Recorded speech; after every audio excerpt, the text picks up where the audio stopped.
What's happening, everyone? Welcome to Thursday night's Airbrush Down and Dirty Tricks. We are 8:03. I got started about a minute or two late, but we're good to go. I think we got good sound, we got good video. Hope everyone's having a good night. We got a few people in here all ready to go. Do a quick sound check. It's looking good on my sensors. Video looks good. Let me know on your end if anything's happening. If anything's wrong, but I think we're good to go. We should have some good audio and good video. And we will go from there. Let me just get this one thing set here. Here we go. Some fun with tech. Cool. Alright, who we got in the house? We got Robert, me, and Dan Mayer. Grumpy RC Flyer, good morning, sir. Paul Kennedy. Martial Artistry, Wade Johnson. What's going on? And welcome newest member, Kelly Ross, to the group. And last week was John McKay, my brother. And a few other people we got. Gary's in the house. Darren, Mike Manning. Music is still on. Should be off now, hopefully. Or no. Now it's off. Forgot that was still running. See, what I did, instead of having it playing from a speaker where I could hear, I have it playing through the system, which unless I put headphones on, I can't hear. So, hopefully we're good now. I think we're good now. I should just check this. Or I need to get just a single mono mic so I can hear. Oh, I think we're good. Yeah, I can hear myself. Because I don't want to paint the whole time like this because I'll look stupid. All right. Now I think we're good. Yep. All right. Let's talk about what we got going on here tonight. Nope, that's not it. That's just, we're here in Airbrush Down Dirty Tricks. Nope. Same one. Alright, let's do it this way. So this is what we got going on tonight, kiddies. We have the Darth Maul skull, which I did. I did it last year. It feels like it was 2 years ago, but I guess it was last year. I was up to Edmonton, Alberta, Canada at Maple Airbrush Supply and went up and did this lesson. So the only people that have gotten to do this lesson is the students that came. I think it was like 25 or 30 students that came to that class. And I'm pretty sure all of them got the file already. So no one's been able to get it except for them. If any of you guys took the class and never got the file, hit me up. I'll make sure you get it. But these files are available online now. The vector that I'm using tonight will go over all the pluses and not minuses, all the pluses it comes with, because it's a really cool set. It comes with all the different vectors. It comes with them separations. It comes with a lighting reference, and I'll show you all that stuff. And it's a really cool project. Again, the project teaches a lot of different things, so that's kind of the benefit behind this one. And yeah, and we're going to be using all this stuff here. Obviously, I want airbrushes. This is all going to be done in Createx colors, which was the list I just showed here, which was all these colors here. We have opaque colors. I'll just run them down for the visually impaired. We're using opaque white, opaque black. This is all from the Wicked line. Hansa yellow, Pyro red, and apple green. I was supposed to change this. I didn't change it. Hold on 1 second, because now I have to do this so it's right on the feed. I did make a correction on this, and I guess I didn't change it. But I'll show you how fast this goes. We're just going to update my switcher. Paint list. Export.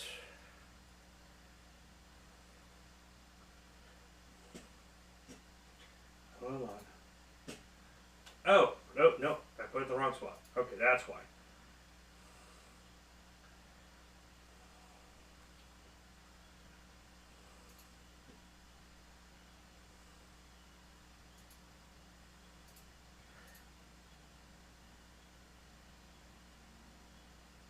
There we go. That's the updated list. And now I know I'm in the wrong spot with the other one. I got to change the members, which I'll get to next. Oh, that's why it's always tough to do it all alone. Okay. There we go. Sorry about that confusion. I made a change to keep everything in the Wicked line because I had some illustration colors in there, which you could also use. So if you looked at the old list, you could use the illustration colors as opposed to all Wicked. So what I did is I kept it Wicked and Candy 2.0. So we got Detail Cerulean Blue, Detail Red Violet, Titan Buff, Berlin, Airbrush Bordeaux, and Apple Green. That's the transparent colors we're going to use. Opaques, we use an opaque white, opaque black, Hansa yellow, an opaque pile red. And then for the Candy 2.0s, which is mixed 1-to-1, in 4050, we use in Carib Blue, Emerald Green, and Blood Red. And the reducer on the Wicked colors is going to be 4021. I don't really use any on the candies. So that covers the paint. We're going to be using these stencils, and I got a few other ones. I got some from Tommy Ham and some from Drew Blair we're going to use. So we're going to use a whole mix of techniques on this. So it'll be pretty cool. And since we updated this, let's get the new members list on here. Thank you all the members for signing up each month and keeping this going. It definitely helps. So we got the newest members, my brother, Kelly Ross, and I think Mike Wagner was like 10 days ago. Ambrose Coddington was I think just before that. So we got a lot of gold skulls here. So thank you all to the gold skulls. And yeah, so we are ready to rock and roll. Let's do this. Let's bring up this. Bring down that. All right, we have our panel here, okay? So let's talk about our panel. 12 by 18 inch polymetal panel. Prepped and ready. All I've done. Hey, thanks, Robert. I appreciate that. This has been scuffed with red Scotch-Brite.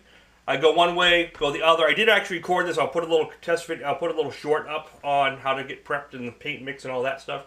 I've done it before, and I've done how there's some shorts on the metal panels and how I do them. So red scuff pad, back and forth a couple times, and then the and then give it a good wipe down with a wax grease remover or. My good old favorite is spray away glass cleaner. This stuff just always works great. You can't go over water-based paint with this. It'll rip it right off. So this is just to clean the panel down. If you want to go over your artwork, then you want to use... I found House of Color KC10 works the best over Cratex. Shows a nice shine and really works well. So this is the image we're doing right here. Let me go into my media. There we go. That shows a little better. So that's the image we're doing, which is really cool. There's a mix of masking, mix of freehand, and then silhouetting. Then we're going to do the background with the space scene. It's really fun, especially if you're going to do this project. You can do anything you want in the background. You can change the lighting. You can have that lighting affect the skull. There's all sorts of stuff you can do with it. So the file includes the vector set. This should cut on normal Cricut. The skull is within, I think, the 9x13 size that it'll handle. Well, you just have to downsize it a hair, but we originally did this class with the Cricut. So you should be good there. And it comes with a lighting reference with actually more lighting than just this. But you see these two skulls in here. You have a white lighted skull, which I did a printout here of what it would basically be. And this was from this model. And then I painted it. So this is a working reference. Oh, honey, thank you very much. Thank you, thank you. Appreciate it. So this was the model that everyone in class got. I finally painted this one up. And so we can use this as a lighting reference, but this model, you have this lighting, and then you have a red and blue lighting. You have also a clear, like red, just a solid red lighting. So it comes like, I think, 5 or 6 different lightning types that you can reference. So that makes it really easy to kind of follow along. So it comes with that. It comes with, oops. basically, you have your silhouettes down here. There's two different versions of Maul's position. One like this, and one, there's two different positions. I don't have it up in front of me. And then it comes with a bunch of circles for doing the planets and stuff like that. So it's got everything you need to do this. And what I did tonight, I plotted them positive and negative, just so you don't really need to, but just so they're ready to go. I just have them all ready to rock and roll.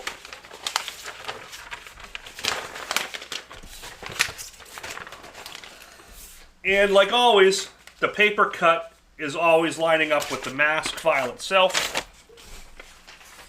So if you look at the masking file, I always make them the same. So this is the cut, this is the print. If you print them the same size, like I print it from Adobe Illustrator without any size change. So that way your paper cut always lines up to your plot. That's the key to doing a lot of stuff. And this is something we're going to talk about in some future classes. And I got a big announcement coming up soon that I can't talk about. But it's going to involve something overseas. And we're going to figure out a whole program for that. So keep you guys posted when that comes up. So, pretty cool. I hope you guys like it. And let's get going on this. Alright, the first thing I want to do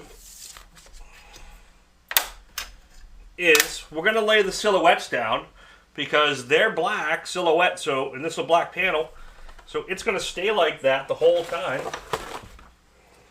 So you got to get that on. Actually, I put something on the back of that, but you don't like that. Let's get that off there.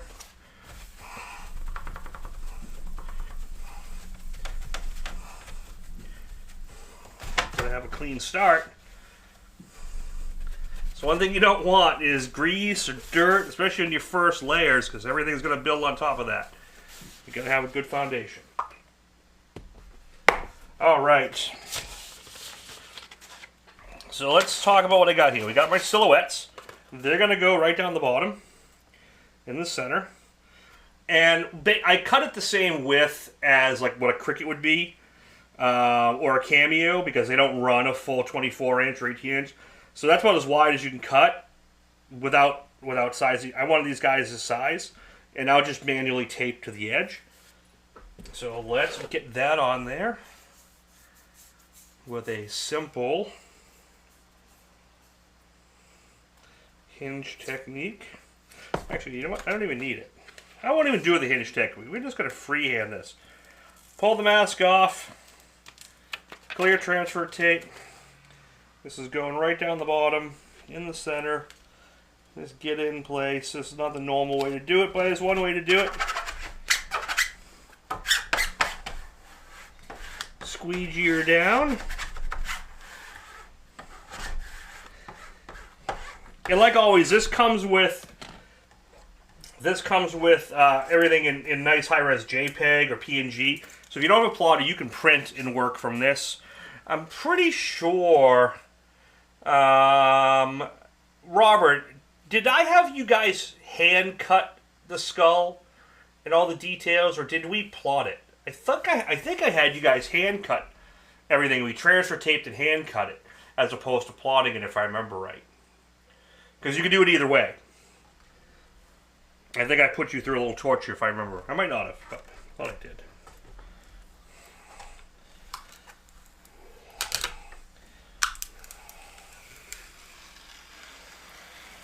Well, let's get that.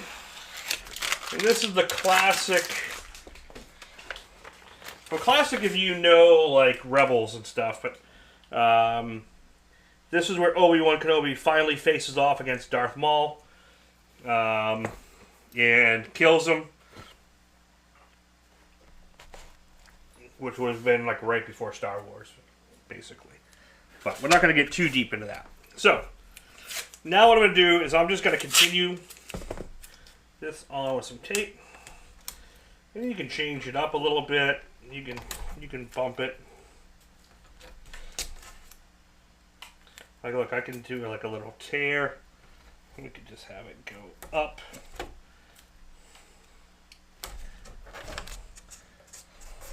Little changes like that can be. Look, we can do it. Can just change the scene.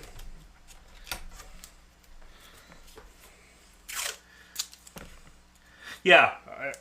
So when I did this lesson, because not everyone has a plotter, not everyone has, that type of thing, or they're familiar with how to use it. So what I did there is everyone got the files, but I printed it, and then we just transfer taped it, and then we hand cut everything. So that's the nice thing about this lesson is, and mostly all my lessons really, 90% of them you can do hand cut, which was kind of the key, because I don't want everything to have to have a plotter. There's certain things that make it easier, like repeating patterns and things like that. Plotters are kind of a must, but projects like this work just as well. Okay, so there's two ways to do this. I do the skull first, just like the tiki. I'm doing the skull first, like I did the tiki first, then I'm going to cover the skull and then do the background. The other way to do it is to put the skull down, do the space scene, and then cover the background and do the skull, or freehand without contaminating. There's plus and minuses to both way. Yeah, exactly, Robert. I plotted the circles, but I made you hand cut the skull. Yep, that was it. Thank you for the reminder. So yeah, so we're going to do it the same method I did in class, which is do the skull first, then we cover the skull, and then do the background, okay? So it's all preferencing. So this is basically a positive version, but I'm going to use the negative, and then I'll show you what we're going to do and pull and all that stuff. So this is the skull. I haven't weeded anything. It's just been transfer taped. And I have it set up so if I put it in the center, right near the top, the teeth will not, the skull itself is right here. You'll see that once I do it. I think it needs to go over just a hair. Right. Because we are centered. Boop, boop, boop. You know what I want to see?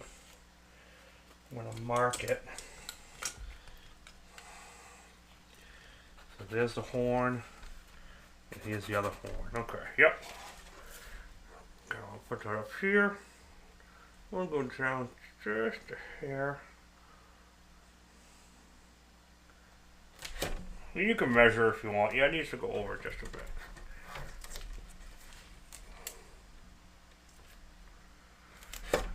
Then we use the green FPS masking. Yep, and that's what I'm going to do tonight. So we do the skull, get it all done, and then we put green FPS over it, and then we're just going to hand cut it. You could, just like I did the tiki, have a plot file that lays right in, but I wanted to do a hand cut. And that's what I mean. Everything I do usually works both ways. You know, usually works as a hand cut or plot. And the reason I do that's simple. I don't want to be reliant on the plotter. I want the plotter to be a tool that aids in making things cleaner and faster. But I want to be able to do it by hand as well in case I run into a problem. Say I get on site and the plot file didn't work. Okay, well, I need to be able to do it by hand.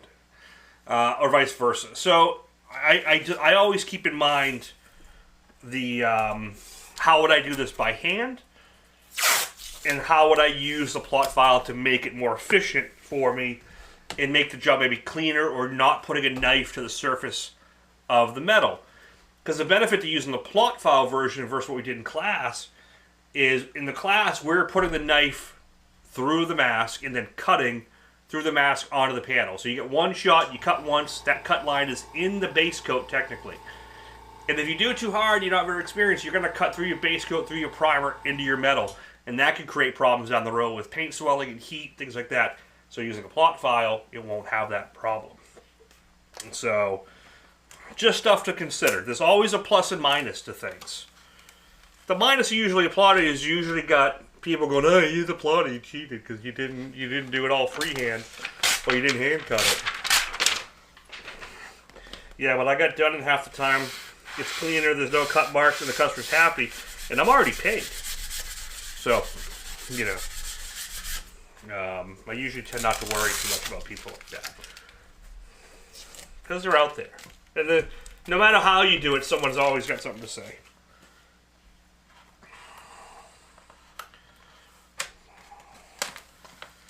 Basic hinge technique. We've talked about this a bunch of times. Get this on.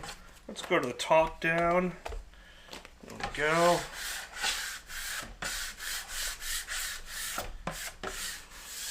You know, I could have plotted it so it fills the whole thing, but then I'm just wasting a whole bunch of plot material that I don't have to. And I've already powdered this, and you'll be able to see it. Actually, let me get this tilted up just a hair. There we go. I think the focus, let me get the focus a little better. There we go, that's better.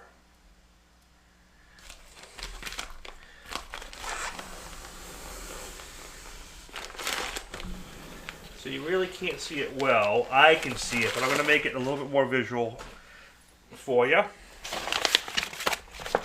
And then we're just going to take some tape.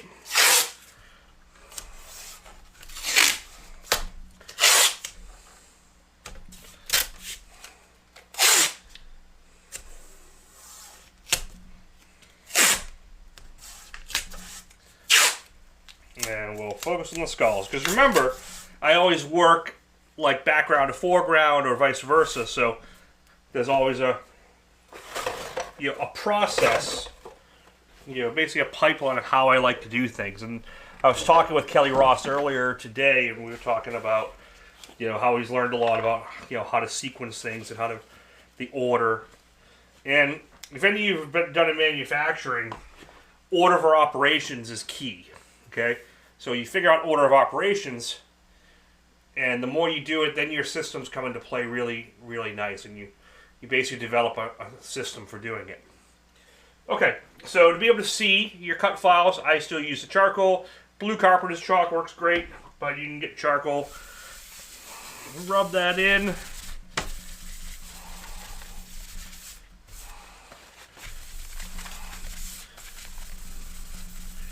Now you can see everything really well, right? There you go. Now you can see the cuts. Okay, so let's look at our reference image. Okay, so this is what we're working from. This was my painting I did up in... This is the one I think I did ahead of time. And then I did another one there at Maple. So, those two of these done. I don't have either one of them. One lives at Maple, one I gave to, I gave to Don McKay, not just because he has the same last name, but he carted me around for the entire stay, him and his wife, which was amazing, and helped me set up, helped me clean up, helped me break down, so I gave him, and he attended the class. So, so let's look at this. This is what we got going on here. So what are we going to pull? It's pretty simple to me what we're going to pull. We're going to be, the panel's black, the tattoo markings are black, so we don't want to pull those. We want to pull everything around the black. But I'm not going to pull the horns yet, we're going to do those later. So I'm going to focus on the structure, on the red. Okay? So if you're doing this by hand and you've transferred your image, same thing, you're going to cut everything to get to this point, and then you're going to pull all the red. So you're just going to look at your reference, which is right here.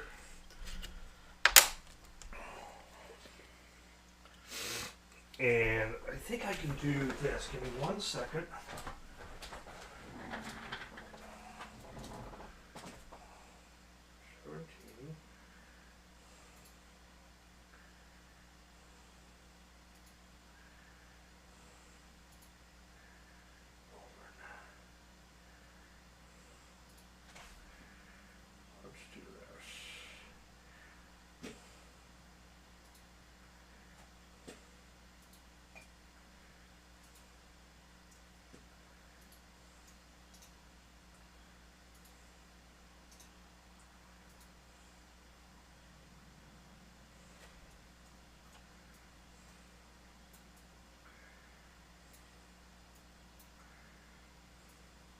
I'm going to put this reference up on screen.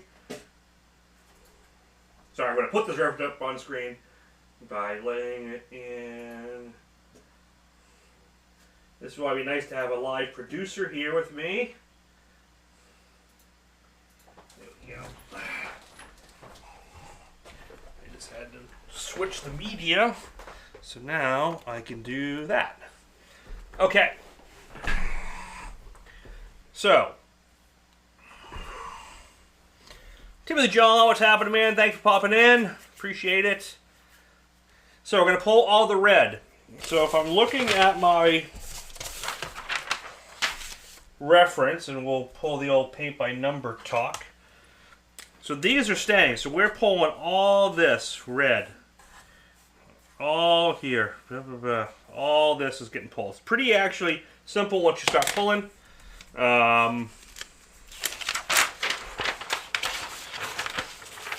Just going to take the biggest area right here. Reach under. And I'm going to pull. It's pretty much almost a continuous pull.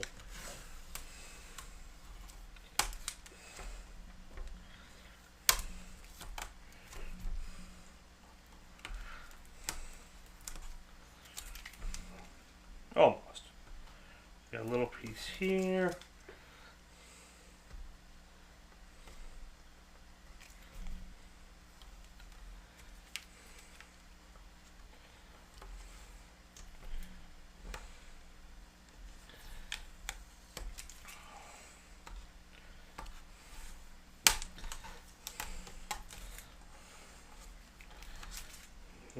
Here. And this time, I'm going to do something different. When I did this the first time, I made the teeth red. So if you look at this, the teeth are red. But when you look at a Maul skull, his teeth are actually bone color, like the horns. So in this one, I'm going to do the teeth in the same bone color as the horns. And I think it's going to look cool, and it'll just be a little different. Okay, so we'll give it that. We'll give it that. That coloring, and then obviously we'll put the eyes in. I might change the eyes up a little bit as well. Alright, here we go. Pull down here.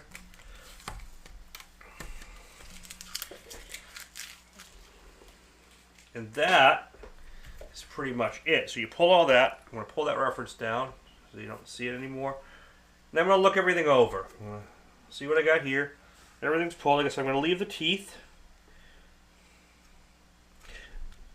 There's a little sliver, like right in here,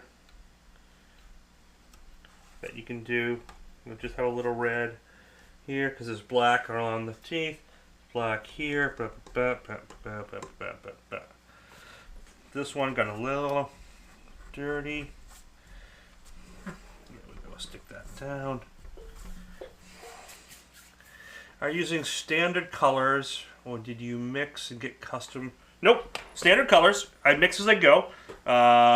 This is the paint list for those just joining us. It's also the stencils are going to be pretty much using through this whole thing. So for the opaque colors, the color we're going to start with is a pyro red, and I might mix a little white into it as I go, because we're going to be going back over it with the Berlin Bordeaux, which is like a deep red. And then we might use some candy red over the top of that. And you'll see how that kind of plays out. But for the most part, we're just going to be using the red. And then we're using the yellow. I think the only color...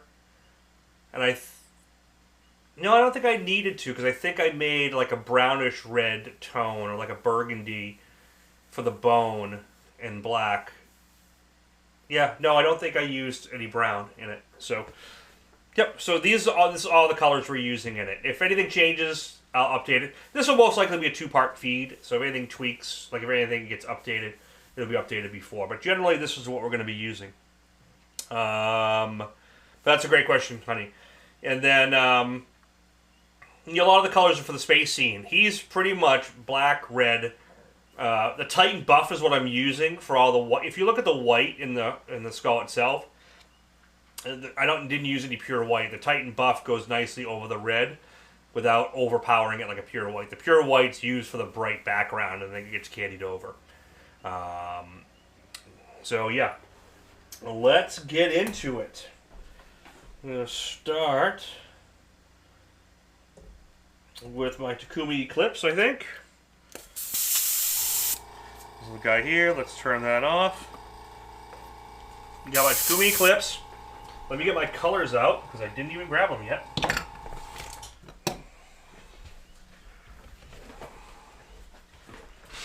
Actually, this time I don't have it queued up, but I did video all the mixing of these. I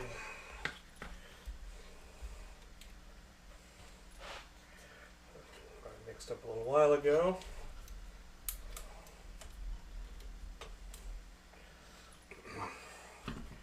I'm going to get my other GoPro on.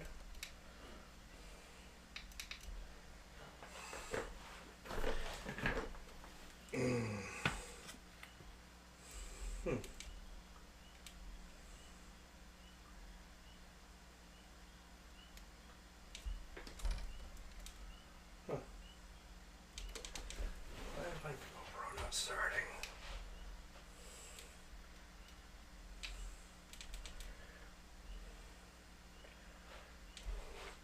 Yeah, my distant cam and my GoPro, I've just had problems with it lately. I don't know why. It doesn't want to just start easy. It's being weird. Oh, all right. Oh yeah, titanium buff is it's so great airbrushing with it. It just works so good because it doesn't. You don't get that blue shift with it. It just really works great, and I fell in love with it on this project. I really did. Okay, so Pyro Red is the first thing I'm using, and it's an opaque color, and I'm really trying to. And I'm not just gonna like blow a bunch of red. Like I'm not just gonna go. I'm gonna. You keep an eye on my photo reference here, or my lighting reference, and start building some of the structure. You know, especially around the eyes. This is just kind of a big red field, and we'll get a lot of texture in here. Dave the Bug Gregory, thank you very much, sir. Appreciate it. Thank you, thank you, thank you. And what I like to do, this is where I like to put some texture in ahead of time. I like to build the texture into the underpainting. So let's talk about texture really quick. And a couple things, a couple stencils to do it with that I like to use. I'm going to bring up this. We have the Gerald Mendez texture effects. We have his big ones, but I'm going to break out these nanos. And these are new. I haven't used these ones yet. I mean, I've used them in the past. So this is a brand new pack of Mr. Mendez. And the nice thing about these is these actually fit in the pocket graphics when you take them apart. So you can actually add the nanos into the pocket graphics, which is really, really cool.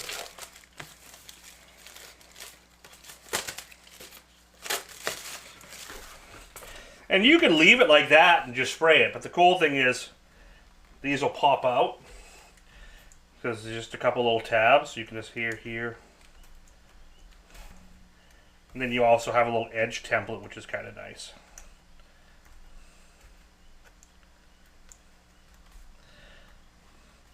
So this is basically Texture Effects 1 in a nano format, which is really, really cool.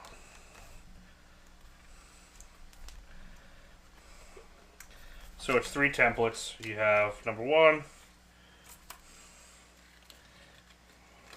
2,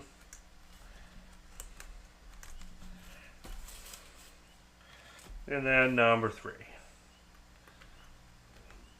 And what are these used for, people? What are they used for? That's right. They're used for details.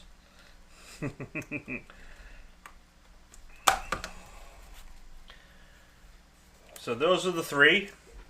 And you have the edge too if you want to use it for stuff. So it's really 4 templates. Like what I've done with these is just cut here. And then you get 4 strips.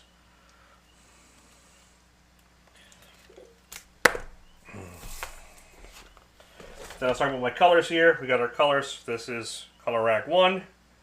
This all are opaques, and this is semi-transparent. Opaque, opaque, opaque, transparent, transparent.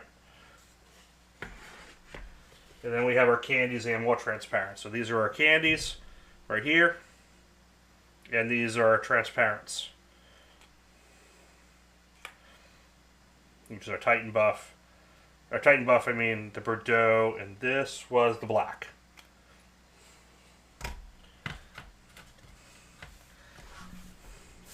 Alright, so let's talk about this. We got that, we got that. And of course, that's the mini ones. But you can always bring out the bigger ones, like this.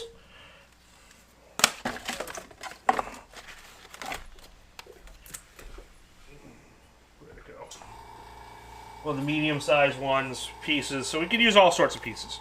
This is different texture effects. Anything to put texture into the face itself. That's really what we're doing right now is, like I said, I'm not just washing red. Like, I'm putting some texture down, okay? See that? Just kind of getting it in.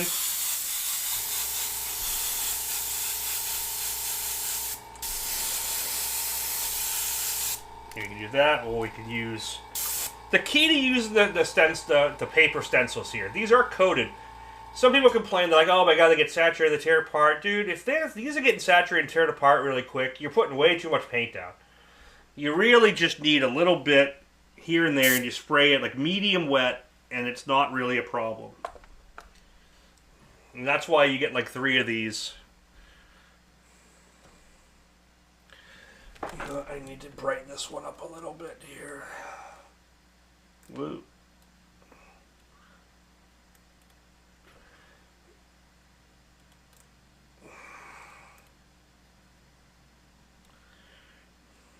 There we go. Yeah, we'll go back down. We'll go back to this one. But you can see this red covers really well. You can just put a little texture in. So I do texture and then blend. Texture and then blend. And that way you start to get a lot of nice stuff going on. And I am pretty much covering this whole thing.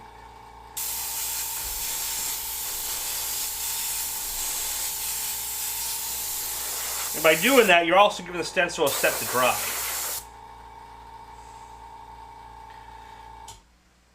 Yeah, you have to oversaturate these like crazy to ruin these. Like, I get years out of these. I've been wanting to do a whole skull series in this material because I could give people, like, I could do like a dozen or more skulls for like under $30 versus a dozen skulls out of Mylar is going to be like $100-something set. But I think too many people would complain, so I never bothered doing it.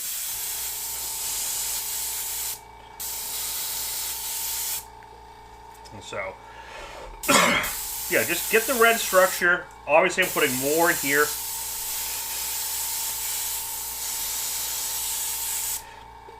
Another good set, Tommy Ham's micro mini dots work great. Ham stencils works really good. And then I go back in towards the end and I use Drew Blair's Drew Blair's micro dots for like to get almost some skin texture in there. Need some water.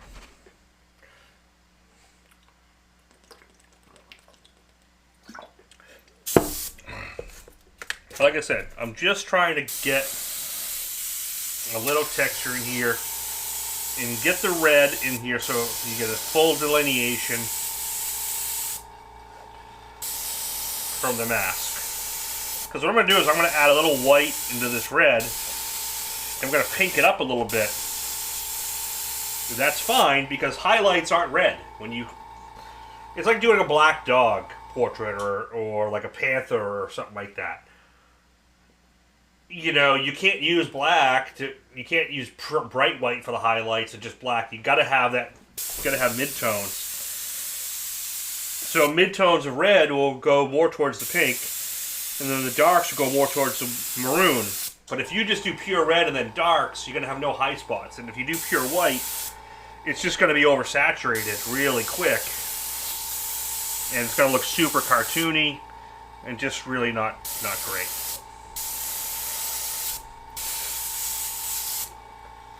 by doing this underpainting of texture, remember I talked about it on last week's feed with the fire. A lot of this work you'll never see in the end, but you'll miss it if it wasn't there. And that's kind of the key.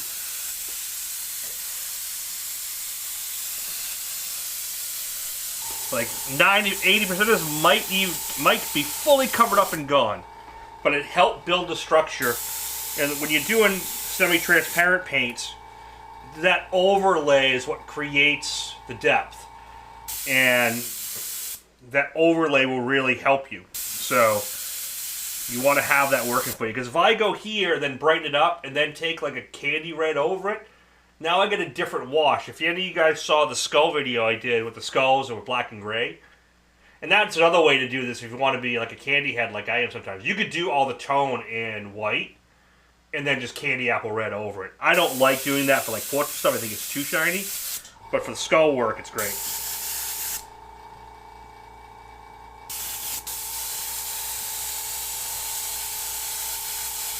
You don't have to use candy, you can use a transparent red. The cool thing about this, it really pops when it's cleared. Yeah. So, you know, I used half a cup full, basically. And then you can take some opaque white, or you can even take some Titan Buff and add it in if you don't want to go too much, too fast. And you could even add a drop of yellow. And let's see what we get. Let's see what we get here. Because I don't want to do all the bright details, because if you look at the photo here, when I use a Titan Buff, that's when I come in with that transparent Titan Buff, I start bringing that through the wrinkles in the head. Let me bring up the reference. You know, I start bringing all those wrinkles through the tattoo pattern. Okay. That's, you know, that's when I start doing it. So I'm only building some like midpoint structure right here. And this color now, if you look at it out of a white, it's kind of like a peachy orange color. Okay, that's what I'm kind of going with next, because you'll see how much brighter that is. You look out here, and it doesn't look like much. But color is relative to what it's next to. So see how much that peachy orange adds? It brightens everything up. And I'm going to focus a lot here in the center. Just to add, but I'm not oversaturating. Because I'll show you why, what I want to be doing.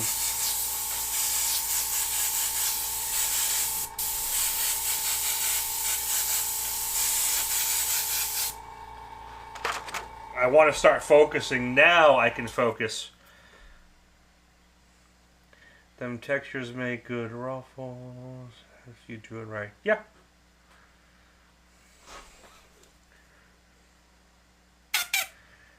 Dave, have a good night, man. Thanks for popping in. Okay, so what I'm going to do now is I'm going to set up like where kind of these wrinkles are going to go.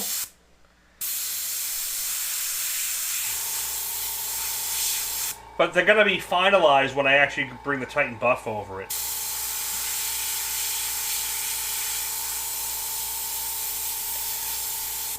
And I'm going to come up the nose bridge a little bit. Just trying to build that structure a little bit. Nothing crazy. Cheekbone. This is a great time to practice where things are going to be, because if you make a mistake, you can correct it. But you see, I'm just putting in some registration where the cheekbones are going to be here. And then I can come up, and this is where pot graphics come in really handy. As they often do. If I have the right ones. Where's my pocket pyro?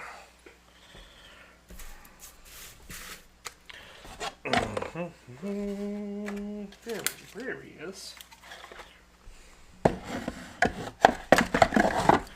So Pocket Pyro works great because I can come in here like this. If you notice, there's a nice little hook that kind of creates the the separation from the cheekbone down to the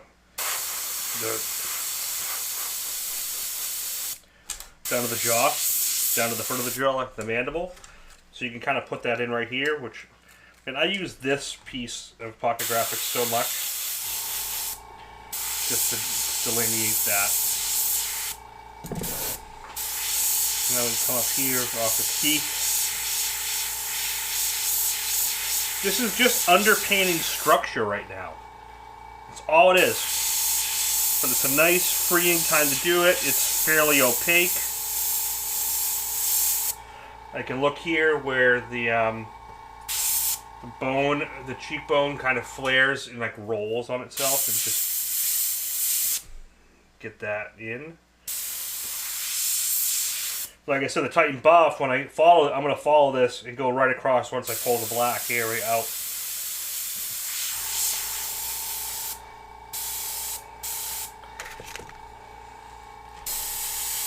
And then we'll put some heavier texture right up in here, like where the highlight is going to be.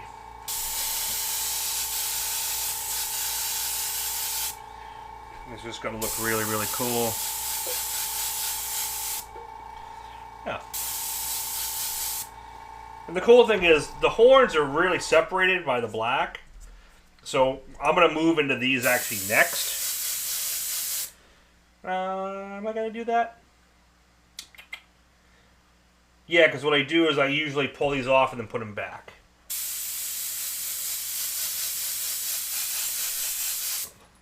But we can do those actually after. Oh, no, we can't. If you notice some of the, there's like a little bump here, a little bump here. That's a really good indicator where the wrinkle kind of comes across. This kind of frowny line. His frowny face.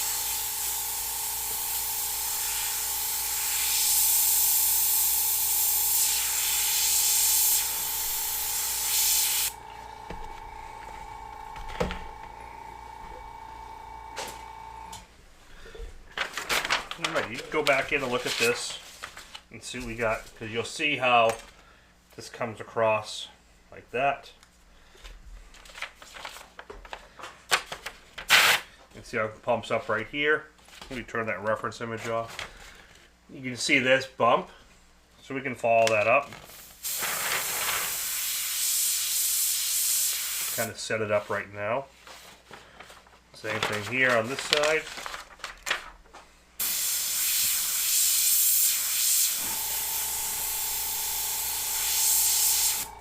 Not looking for perfection here, just getting a little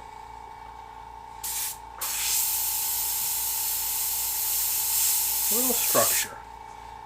And if I want to make it a little brighter, I can hit a dab of white in it.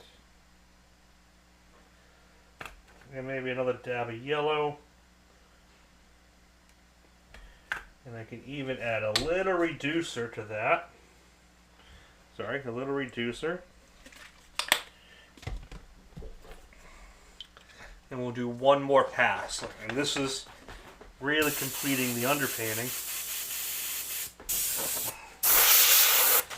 So you'll see now, I'm going to go just a little brighter. But see how it's just a hair brighter. It's a little bit more orangey yellow added in.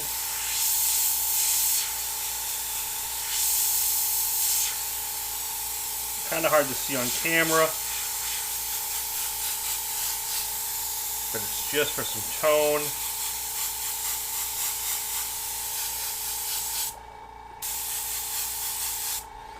And that really just sets everything up.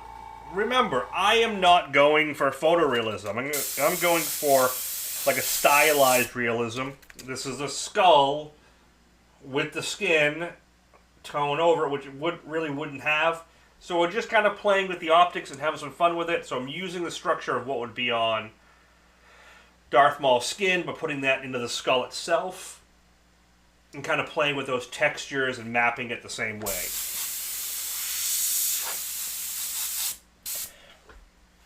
Alright, let's leave that.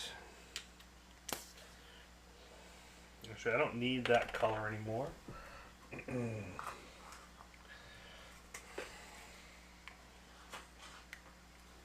just going to save it aside if I need it. So my medicine cups are great.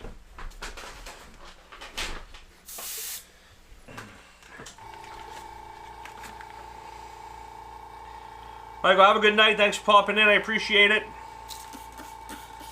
Yep, Fridays are often busy days.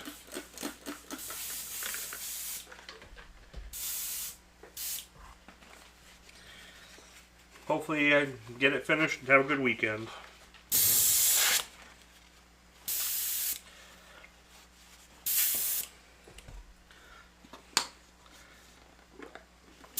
This might be one I probably plan on maybe doing a Monday night after Steve's wrap up. Might do that. We'll see.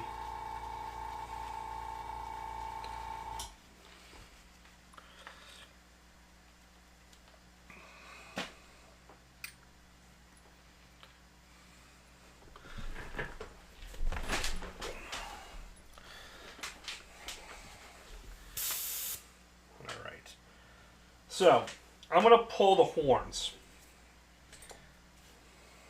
But I'm going to save them. So what I'm going to do, that's what's nice about the blue mask. It doesn't overstretch.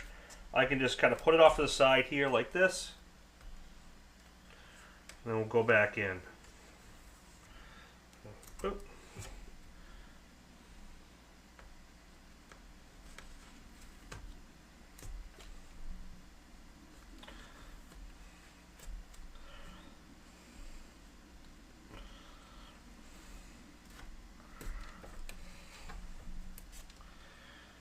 Nope, we got a vid, Gary's in.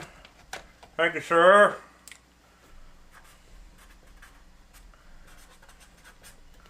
Coming out of the gate hot. Thank you, sir.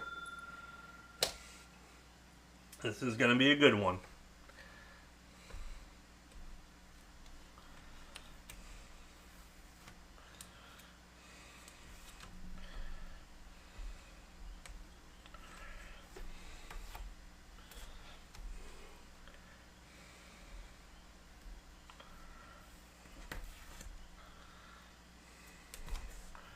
So these ones, depending on your freehand ability, you can leave them, or what I'm going to do to make it, to show you guys, so I'm going to paper cut so I can make a bright yellow pass here without ruining it.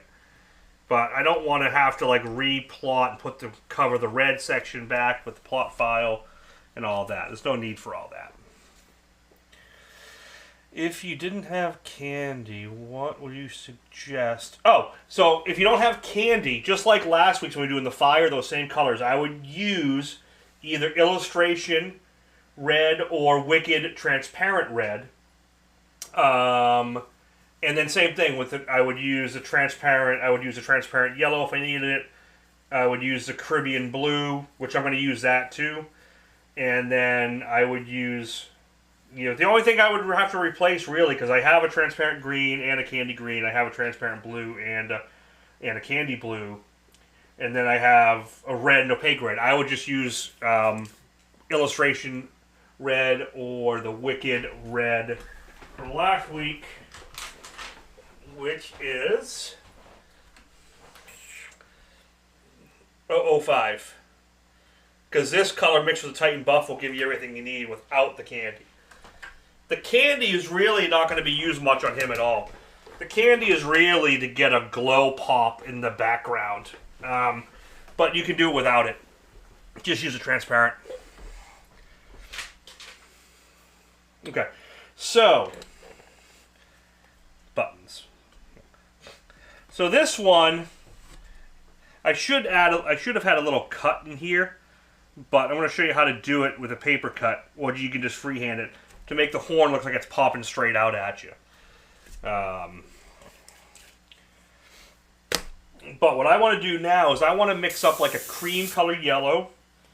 So I am going to put my opaque white in here.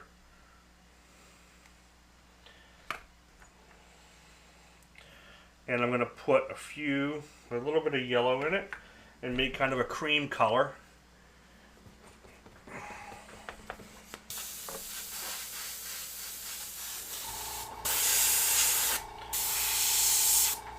See, it's kind of like a cream color. But it's not a bright pop yellow. But it covers over nicely. So this is where you can use the Pocket Pyro. You can use the Michael Casey templates and find something. So if you look here, we want this horn to kind of twist. Like this. I'm going to go here like that. Nope, not like that. I'm just going to find a curve I like. Basically, I want to hit this point. I want to hit from this point to this point. And you'll see there's a abrupt jog in that point here. That's what I'm looking for, a connection. From there to there to see if I like anything. Nope. You have it on this? I do. Yep, see? Always comes in handy. If you're worried about that little tick there, and if you're kind of worried about the control,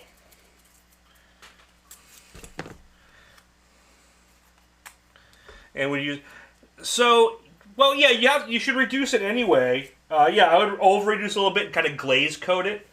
If I want it even more transparent, but not like ultra thin from over-reducing, then I would add a little 4004 transparent base or some extra 4050, and that'll make it more transparent.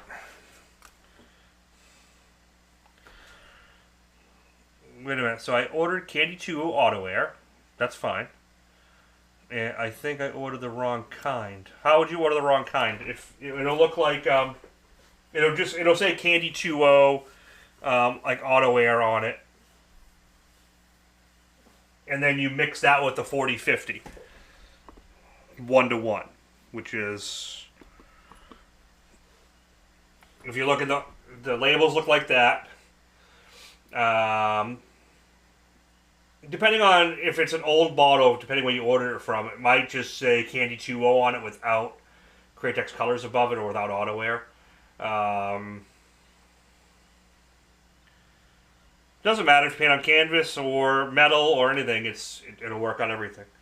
And then you mix it 1-to-1, 40-50 to the Caribbean blue, equal parts, and it's ready to airbrush. Okay, so I'm not going to mask this right now.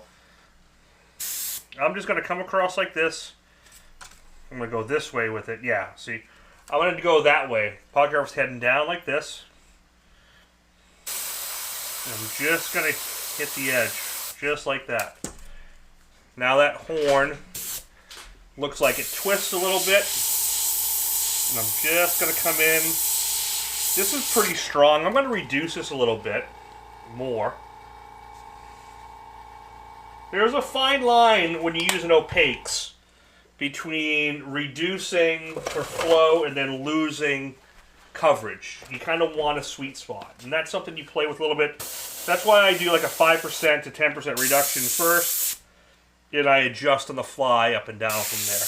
So now I can come in and just I can hit here. I can hit a little bit here. Now if I want to get it bright yellow here, I can usually come in and get it flowing, usually, and freehand my way into it like this. Okay? But sometimes it's not as perfect. So that's where, this is where paper cutting comes in. So if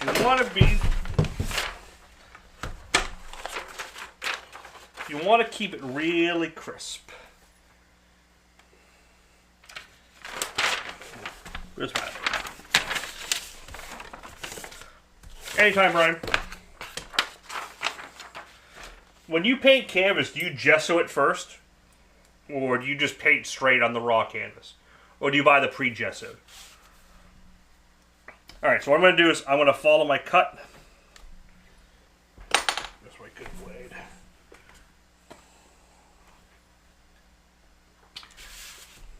There we go.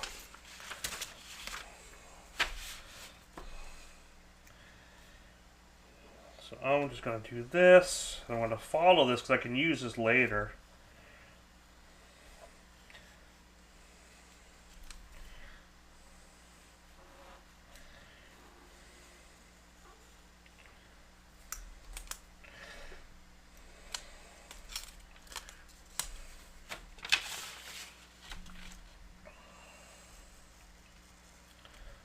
If you are using canvas, you definitely want to use pre-gessoed at minimum. If you're using raw canvas, gesso it yourself.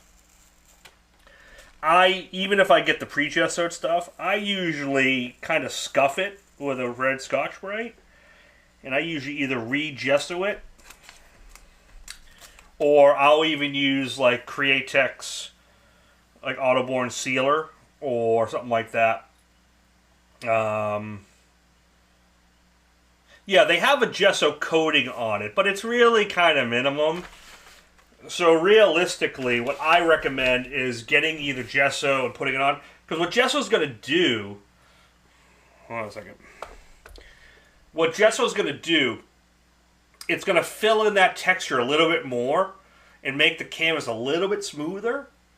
So your paint doesn't like go through all the nap and all the texture and get kind of squirrely, but it still leaves enough behind where it's not super smooth.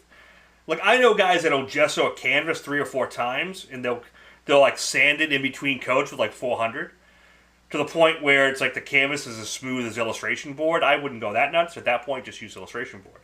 But if you want canvas for canvas feel, and you want to have that kind of canvas texture to your painting, the pre-gesso ones are fine.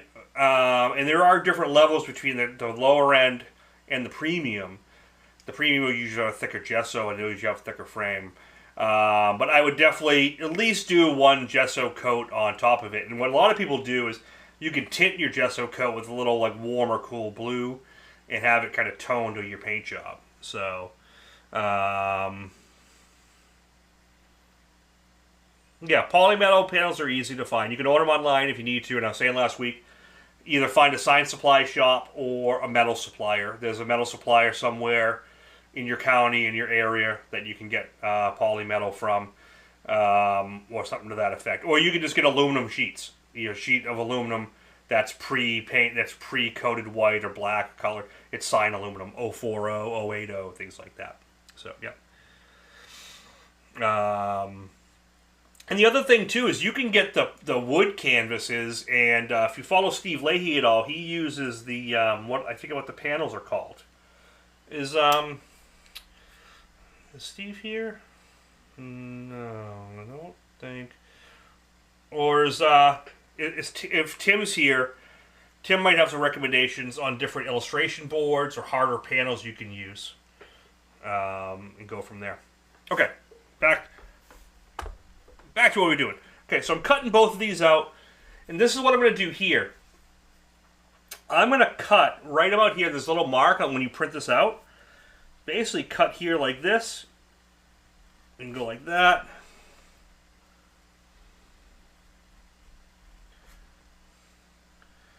And this little guy is going to be where you can do like the front. You can actually, if you want, you can cut it all out like this if you really want to. You don't need to. That's going to be the front of your horn. Okay? So watch what we're going to do. Oh yeah, yeah, he uses ampersand boards. You know what a lot of people do too, and Rod Fuchs does a lot of it, is you could go to Home Depot and get Masonites pretty cheap. You could take Masonite and you could prime that with gesso 3 or 4 coats on that and use this as a hard board. It's a lot of extra work, but you can get like an ampersand board or a hard board like that as well. But there's a few different options. Okay, so this is why I did it. So now look, see how my print file lines up perfectly.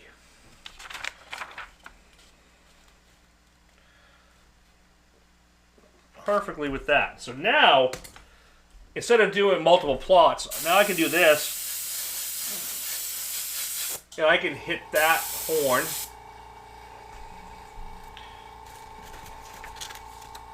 Oh yeah, clayboard. That was what I was looking for. Clayboard. Clayboard works great. It's kind of like ampersand board. Works fine. Taking my pocket graphics, I'm hitting that one just like that. That's a cool sound, huh?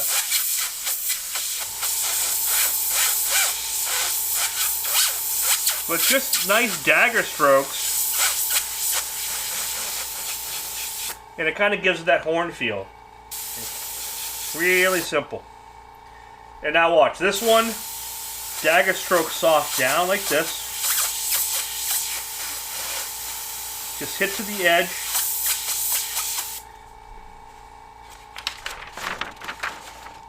And then kind of come around like this.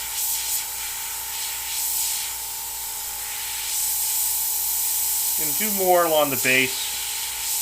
Kind of soften that transition.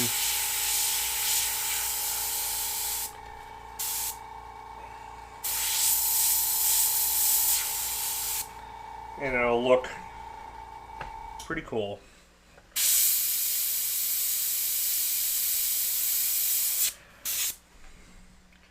And for these guys, you could do the same twist. You could use the same stencil. You could give all these a little twist like this. And down.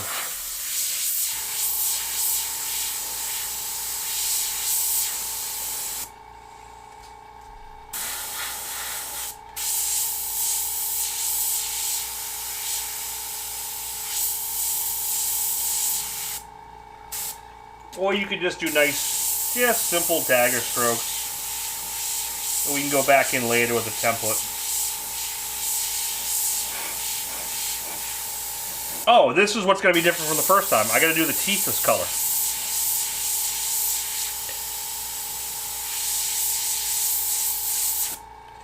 And look, if you wanted to, you could take Gerald's templates and you could add a little texture into those as well. Really simple. Brian, he also uses Yupo paper. I don't know what Yupo paper is. Yes. Yep. This is the same project. I waited a year before I put it out to the public. Thinking it was time. I really wanted to do it Tuesday night, but I had too much going on.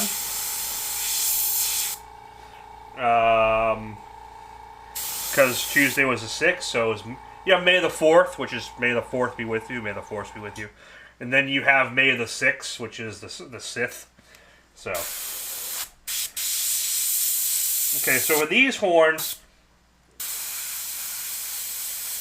you can decide if you want light on top or light on bottom. I did the light on bottom here because I was thinking of the light coming up. If you recall, doesn't really matter too much.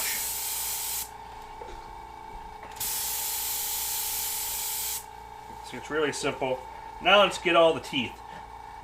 The cool thing is, these teeth are all separated. So you can really take them all out. Oh, I scuffed it a little too pokey with that. I gotta clean up this pick. It's starting to dig into the panels. Tell you, all the polymetal panels used to be, the black was a lot thicker.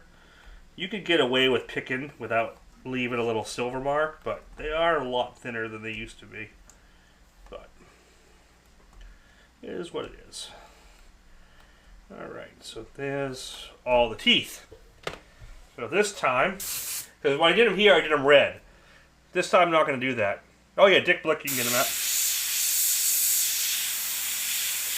The same thing, I'm just going to do, his teeth aren't very nice, little dagger strokes.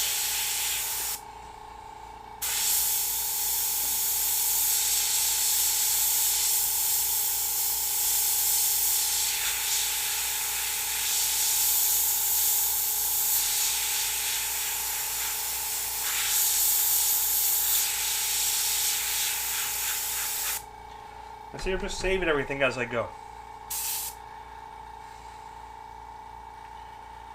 Okay, the Oppo. Send me a, honey, can you send me the link to that? I'd be interested in messing with that. Because what you could also do with synthetic papers and stuff, which I've seen people do, is if you have a hard border of masonite, you could put spray adhesive on the masonite and then stick the synthetic paper onto it so it's like painting on a hard surface board.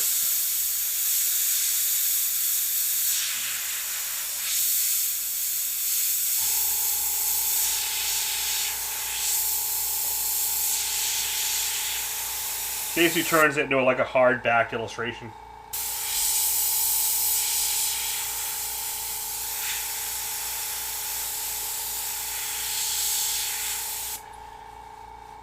Cool, that's kind of...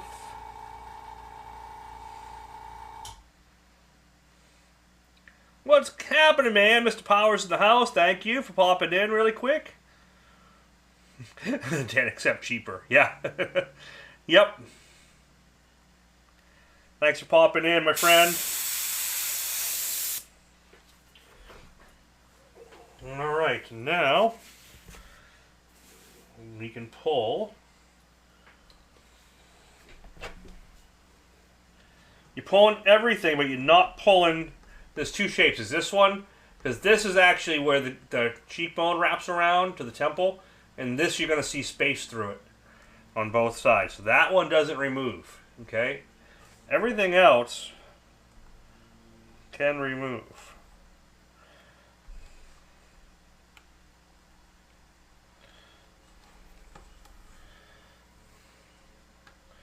Oops, you know what? I should have... got a little bit more. I didn't put enough delineation. I didn't get enough color down the edge. So the nice thing about mask is it'll go right back into position.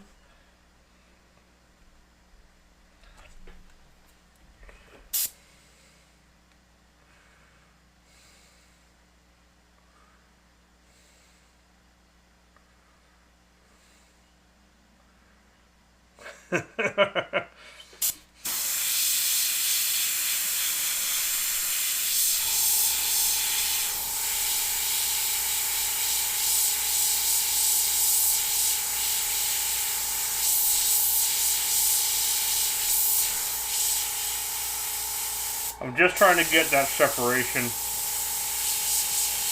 so I can always cut it back in later with dark.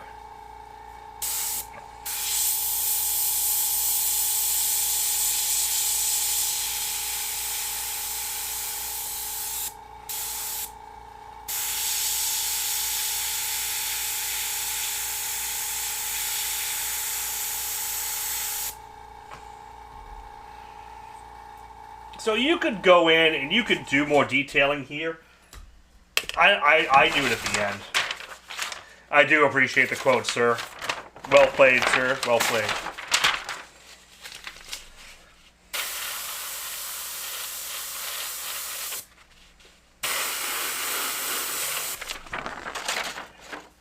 Like I said, I could put all the structure here, but I find it's better to do it all at the end when all the masking. And that, when all the mask is off, that takes a lot of the freehand. That takes a lot of the masking look out of it by doing a lot more freehand.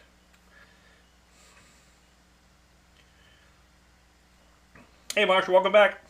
All right, so now I can pull all this off.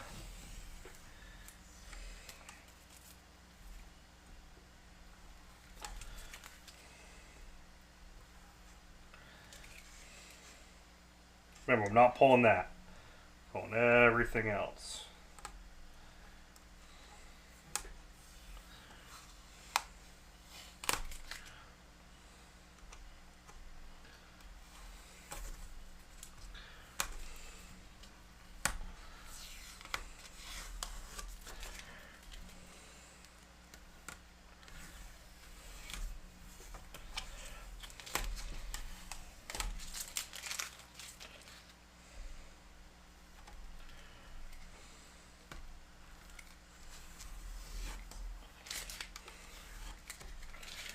Oh, I did it again! Yes, this vector is already for sale. It's already up. Brian, do you follow me on social media? Do you follow me on Facebook and stuff? Because I put the announcements out a few times today. If you're not seeing it, maybe pop on the page and you'll see it. And in the description, there's a link for it. And I'm going to have to fix the file, so it's missing one. This hook is supposed to also be here. So if anyone's downloaded it already, I'm going to fix it and you'll get another download update.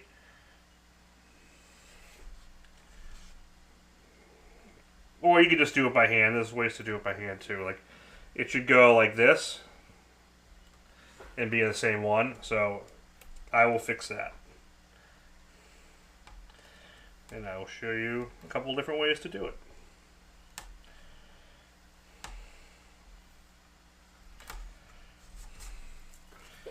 But yeah, so it's supposed to have that. And what you could do, see, it's in this drawing, but it's not in the plot. So I just got to fix that in the plot file. So if anyone's downloaded, you'll get an update.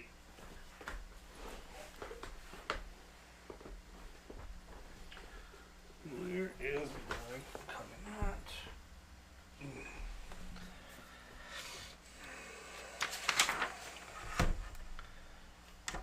Oh yeah, no worries, man. Just keep an eye on it.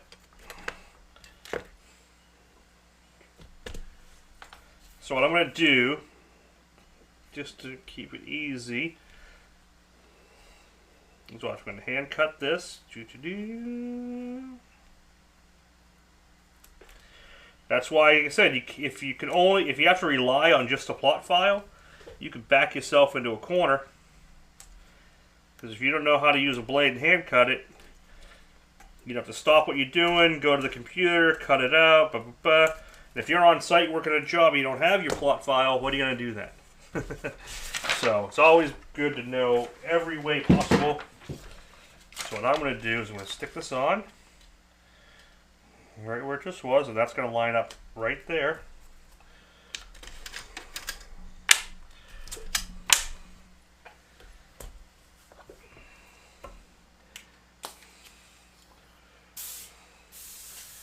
Just going to take my black. And watch, we'll just...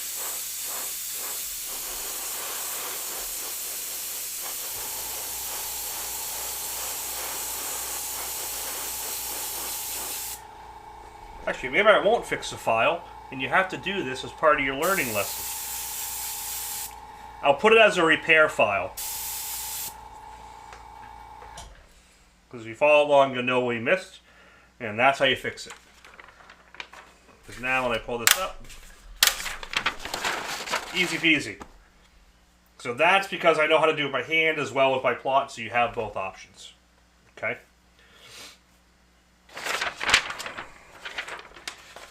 So now, there's a bunch of detail in here that if you want to transfer some of this detail, you can. Okay? And you can use Sorel, which I don't really use too much, or you can just freehand it, which is easy enough as well.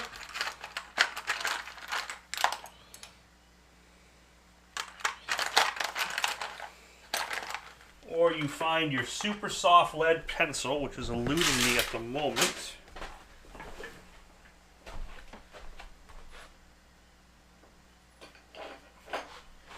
There we go.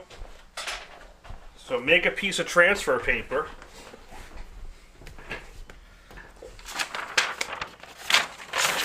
So take this.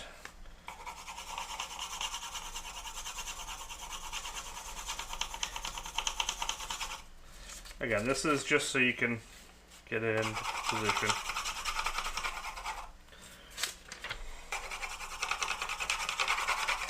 Don't worry about all that. That's not going to do anything for you.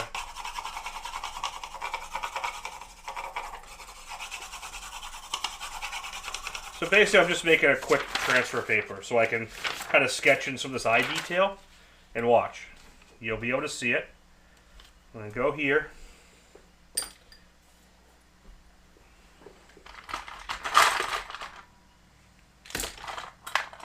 Find a pen.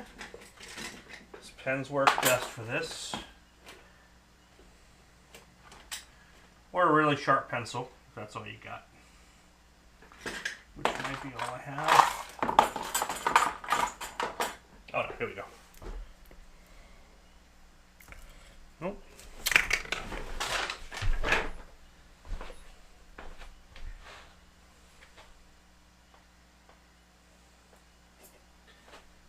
Sharp pencil it is.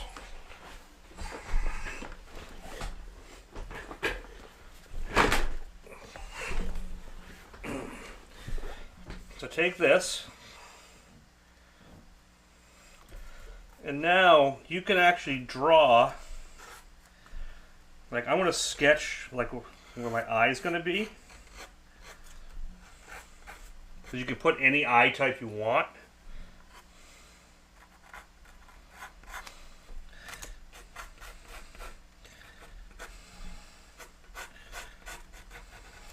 But the eye obviously won't go all the way to the top because you have your eye socket like this. Coming across, and it kind of cuts right through here. And comes up. And you can sketch in some of these little details if you're having trouble visualizing it yourself. And this is going to help you. Where to show that in? I'm going to move the camera out so you can see it.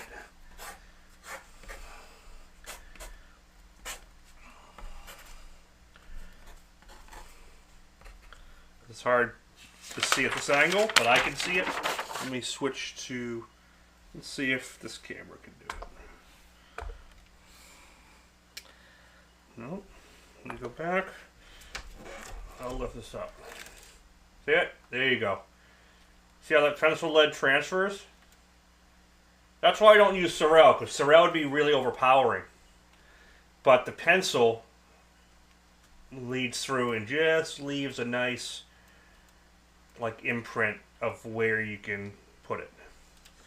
When using the pen to sketch, you prefer me? I try to use a fine point. Because you'll get the small line. Because if you look at this, because I used a pencil, it's pretty thick. But it's really unobtrusive because it's black on black, so it's really not going to be a problem. But if you were on like a white, I would use a fine point. And you can sketch too, like if, like watch, I can kind of sketch some of my detail, what I want to do here, like for the horns. And you can just sketch it. Like see how it shows up? And that's why I was like, well, you can't draw on black. Well, you can. Everyone's so used to using white chalk, but the problem is then you got to fight to cover it. This is enough for you as the artist to see what you're doing, because the graphite kind of reflects off the black. So it's a nice trick I did that I kind of figured out on my own, because no one ever told me that you can see pencil on black. And the nice thing is you don't have to fight with it to get rid of it. You know, whenever you're doing other, like Sorel or chalk or Stabilo, you gotta fight so much to get rid of it.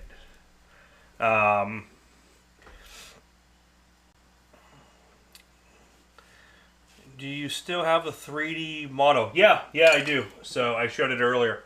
This was the ones we did in class. So this is also a cool reference.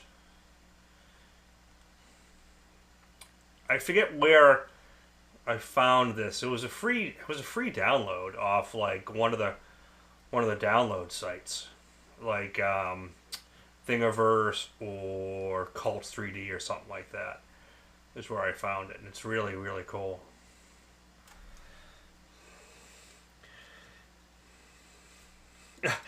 So you're getting commercials because that's how YouTube works. Even during the live feeds now, I had to turn on. I have it at the lowest setting possible. If I turn them off completely, this feed does not get shared at all with anyone. No one sees it, except for a handful of people. So if you don't want commercials, you got to have YouTube Premium, that's the best subscription I go. I watch so much YouTube that I think it's $10 a month or whatever. then you get no ads on anyone's videos. Mine, live feeds, watch videos, plus you get music and other movies. So I use YouTube Premium. So yeah, you're going to get some commercials in between. If you watch the recap later, Rob, no, I don't sell them because it's not my file.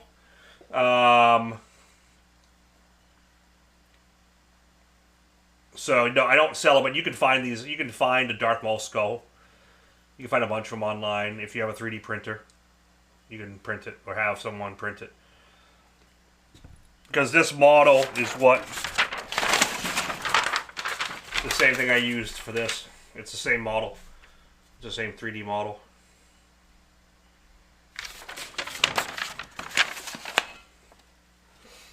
Yep. Okay, so now that that's done, I'm going to use this because I drew these eyes.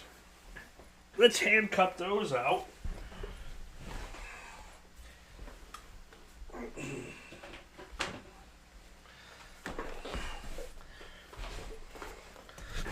Yeah, we did. So I had the file for the class, and Donna cut all those herself for all you guys. Okay, so like I said, the eyeball shouldn't go all the way to the top of this. It should cut across like here, because that's like where the eye socket actually is. So just make sure when you're doing this, you make sure you leave black above it. And you can make the eye as big or as small as you want. You can even freehand it in there. But I want to give it like a little bit of a edge, kind of like a Mike LaValle eyeball feel, which you always had that cool reflection look.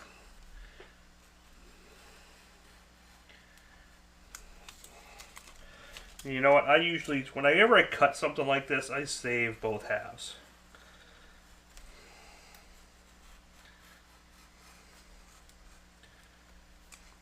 Yeah, the ads that come through shouldn't be too much. How long did it take me to build?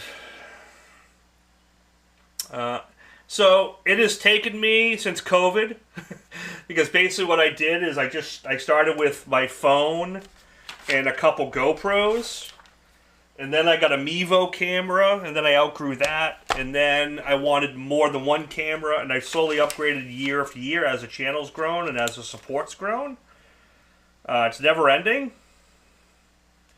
Like I tried to add this GoPro in, but for some reason it's not turning on, which is really pissing me off because I have this one for another camera angle and it's not doing what it's supposed to do.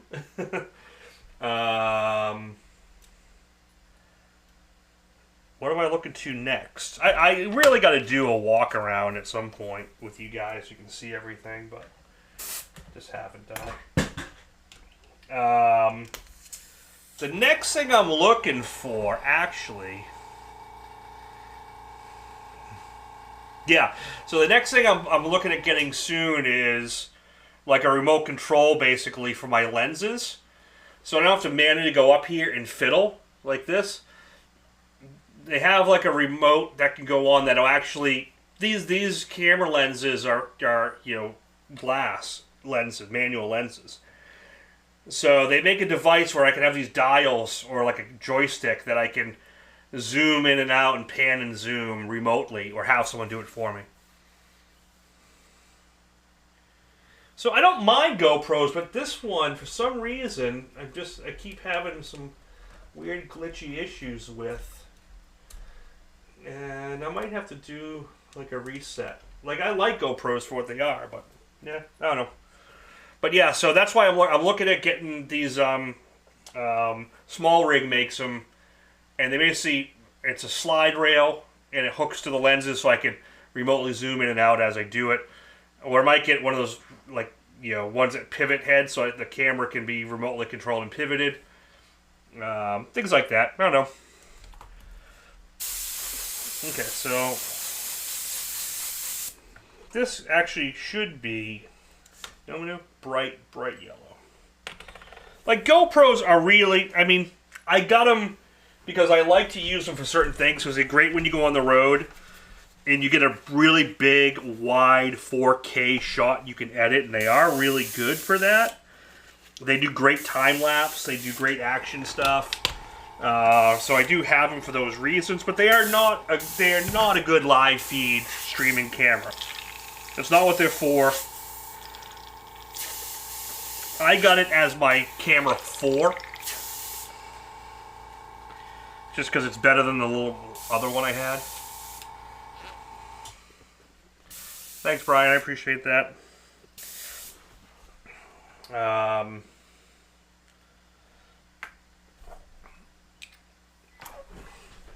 So the GoPros have their place. And they are adorable as hell. All right. So what I'm going to do is I'm going to switch to I'm going to switch to my Hansa yellow, the bright yellow. And I'm just going to put this in place. I'm really getting all the core structure in here.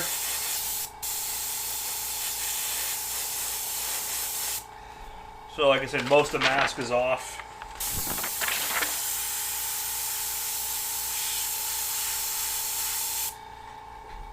And now I can start with the mostly freehand. So this is pretty much at the point where all your safety net is gone. Okay? This is about where you get to where the mask saves you. Okay? And this is where the freehand starts to become a little more crucial. And a little bit more practice. And you want to be a little bit more subtle with your paint.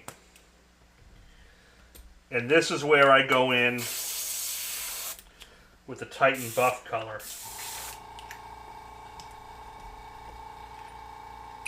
Because the nice thing about Titan buff, it's not super white. Okay, it's going to look like white, but it's not going to overpower everything. So I mix the Titan buff. I kind of over-reduce it a little bit, so I kind of play with it.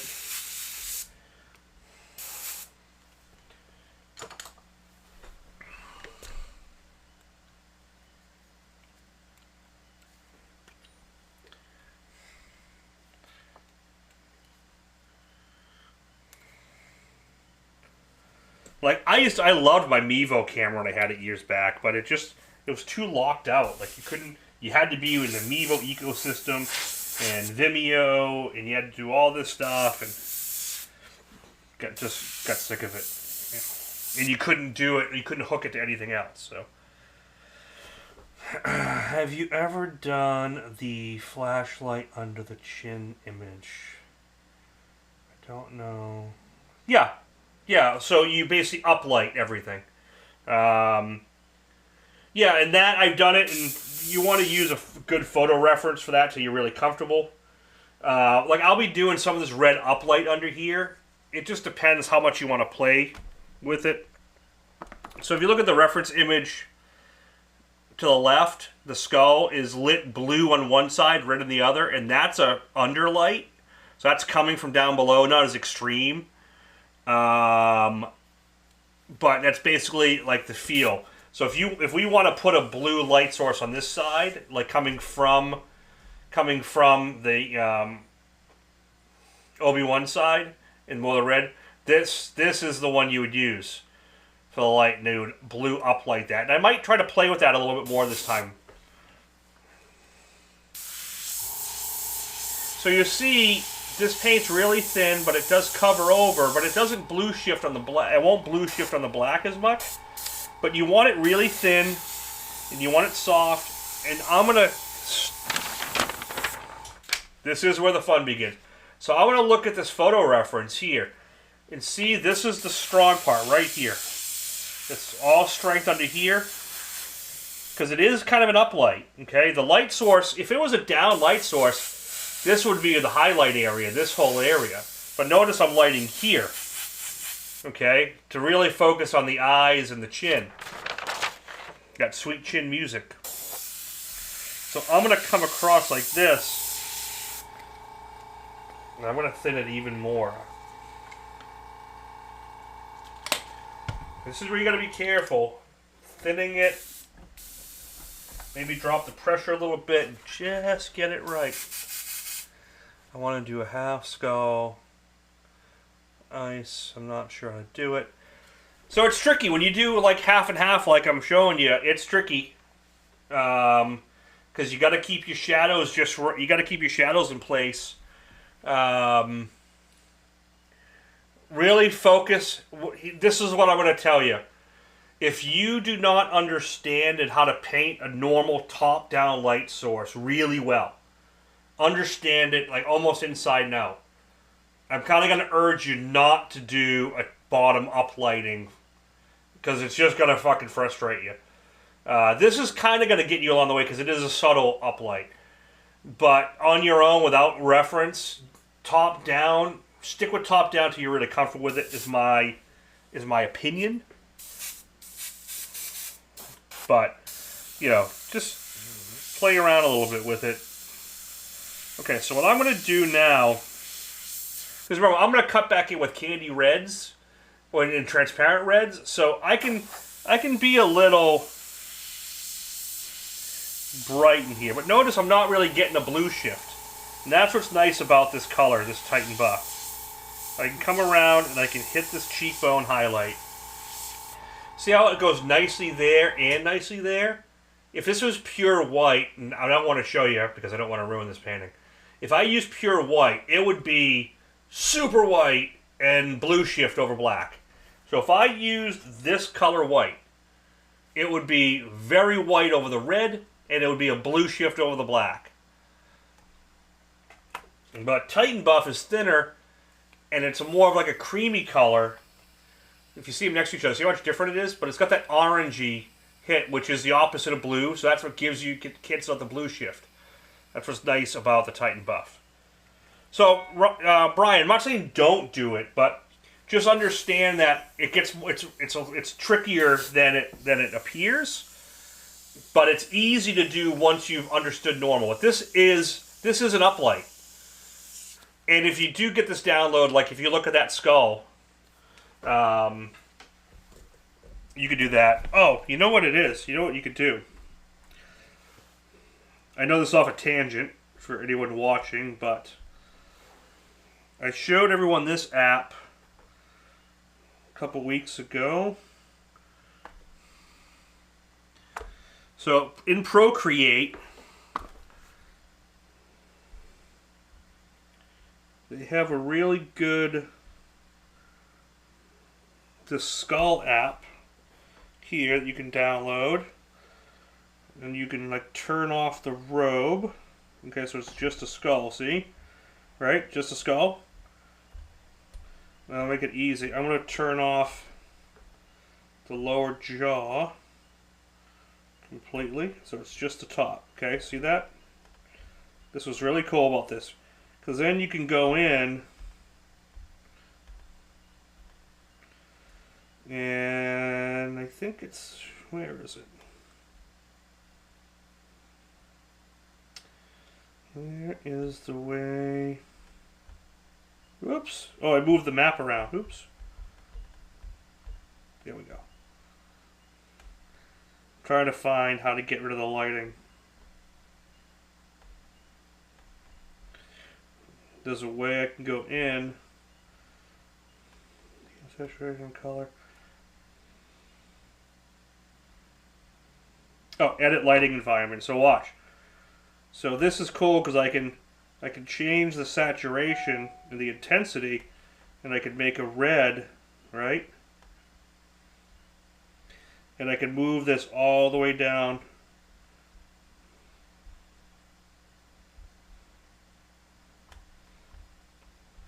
See?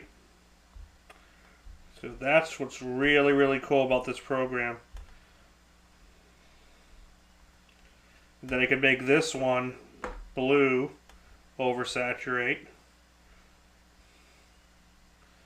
And I could go put that one on top. And I could bring it around and do that. Or what you're saying, I could do one on one side, one on the other.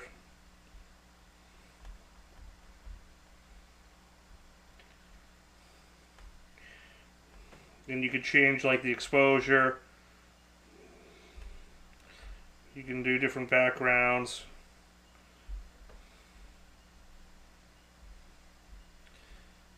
So you could totally do that. Like if I want to make this more red. See? So this is a cool reference tool to be able to learn how to do that. Yeah, that's Procreate, and this skull is from Tattoo Smart.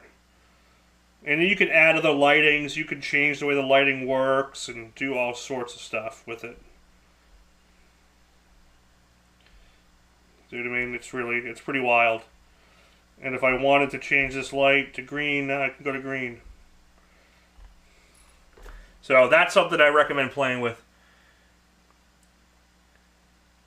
Yeah, no, this is in Procreate. Yep, this is Procreate. And I think it was a $20 download from Tattoo Smart for this brush, which had all that. There's simpler versions. They have on iPad too, but this one just works great. You know, you can really play around with it. You can do your own models with it. Like I said, you can add another light. So now I can add a white light above it, like a normal top down. And so you could just, it's endless what you can do with it. So, yep. Like I said, that's right in Procreate. And then when you go in, there's your model. And then you can go, once you've done that, you can turn the jaw back on. And it has hoods, so if you're doing a Reaper, you have that reference. So it's pretty cool. Sorry for that tangent.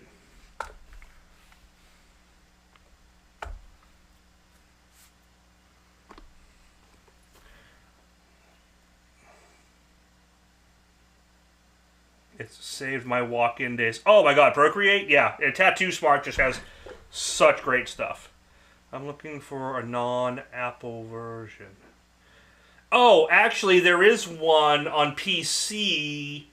It's only for PC. And there is one on your iPhone. But if you don't have Apple, you're probably using a whatever phone, Android. There might be one for that. Just look up for 3D Skull. Because I know on an iPhone there's one. It's called the iHandy, I think, Handy app or something like that. Let me see. Yeah, it's called Handy. And this one does the same thing. It's just kind of cheaper. But you go to heads, you can go down to skull, and same thing, see? This might be for Android too. And you can change the lighting on this too. You can mess around, see? You can mess around with the lighting. All these tools out there, guys, you just gotta search for them. They're all there. Alright. Back to what we're doing. And then we're gonna wrap up this feed. We'll get to this stage, and this will let you guys kind of be able to catch up. So, all I'm doing now is I'm just kind of putting in some substructure of like reflection of the eye off the cheekbone, kind of coming across. Basically something for the transparent red and black to bounce off of is what I'm doing. Coming up here. But I'm not trying to cover any of this black up. I'm trying to work with it. Look at this photo reference. See how bright it is coming up? And if you really want to be funky, notice how, if you look at the photo reference,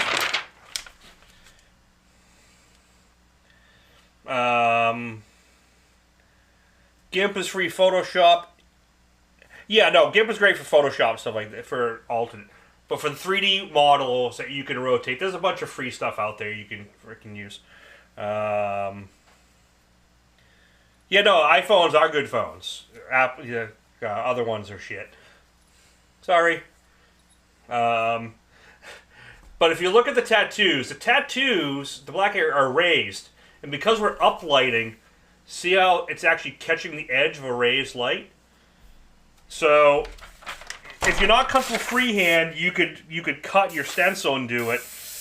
Or you can just kind of come across like this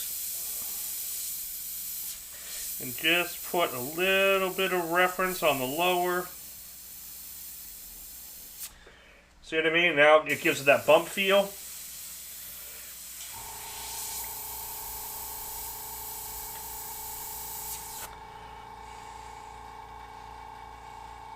Skull Sketcher 3D. That's it. Yeah, Skull Sketcher 3D. I believe it's only on PC. Maybe it works on Android as well, like Google phones and shit. But Skull Sketcher 3D, I love that program on my Surface Pro. I've used it before, but that does not work on a Mac. Okay, so back to here. I'm just hitting these up.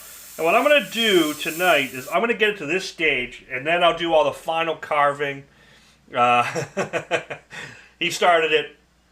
I'm going to do all the final detail and carving in the space scene on the next feed.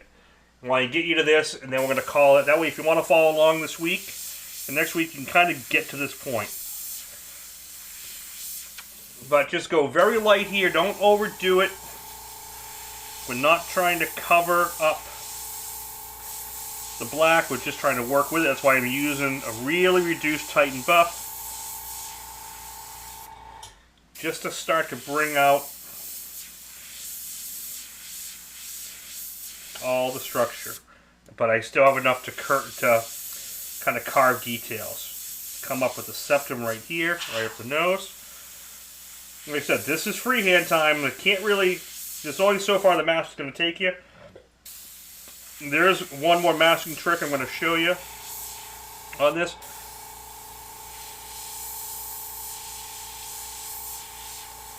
But say if you can't do that freehand, right? And that's really, you really want to do it, and you really can't get it, this is what you're going to do. I'm sorry, I'm not bashing phones. I like those phones, just, I like iPhones a lot better. And when you're in the ecosystem, everything just ties in so well to each other. And from a design standpoint, working with graphics, it's just, like I wouldn't, if I was a CAD designer, I wouldn't use a Mac at all. Not at all. But for doing like Photoshop and digital painting and stuff, I just love the way it works. Okay, so watch. I'm going to do this. Come on here. So look, I'm going to pull this out like that.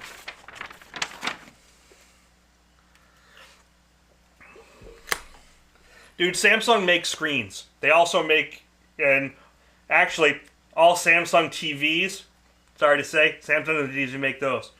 LG makes their screens.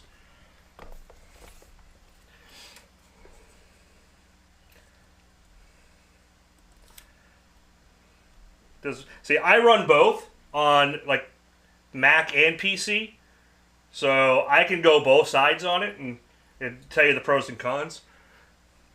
Alright, so what you can do, if you can't freehand that edge, you can just use a stencil, like cut it as a stencil, and just paint a little bit on the stencil like that, and you'll get that edge.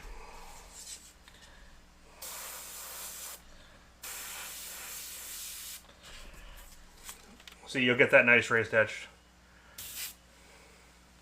Trying to use, what do you mean clipper? Like to photo clip? Dude, all you gotta do is, it's a Command Shift F4. You can clip anything. Command Shift F4. But or you can just kind of freestyle it like that and keep it simple. It doesn't have to be perfect. We're gonna cut back. You're gonna cut back in with black, but you can do it either way.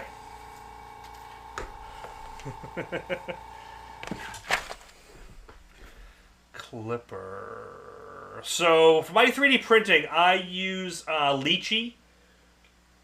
I've been using Lychee a lot more, and I was using Anycubic for that.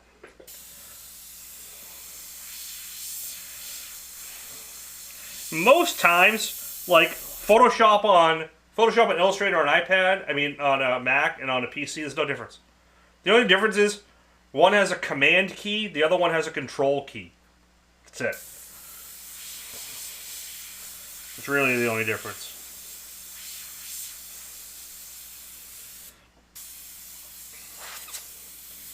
Okay, so focus there a little bit. This is where I like to take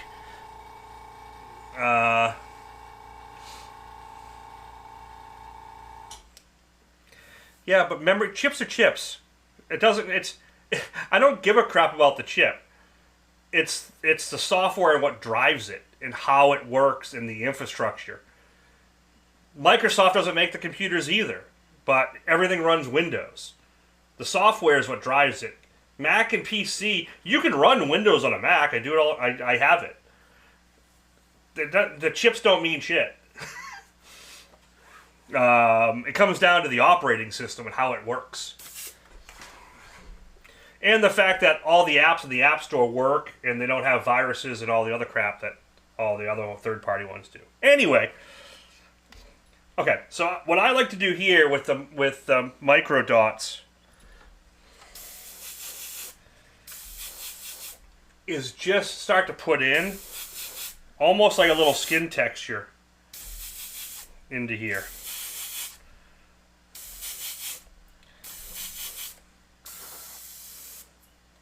Yeah, lychee works great. I was turned on to lychee by Joe Othaber because I never used it. That's a really good software, especially for slicing, like separating models. It works really good.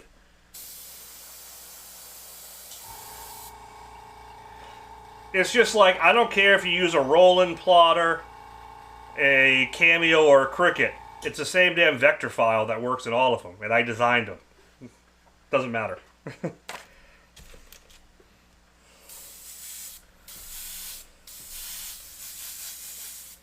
That's just hardware. It's just a printer. So keep your highlights and stuff really subtle right here. So don't overwork it, because you don't want to like kill it and have to like go back with a ton of black and red work. I'm going to have to edit a lot of that audio out when I do the final. Now I'm kind of going around with the horns and kind of giving that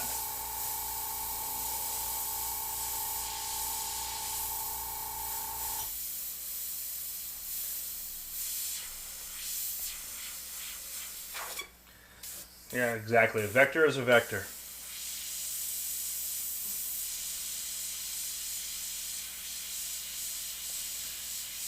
It's who creates it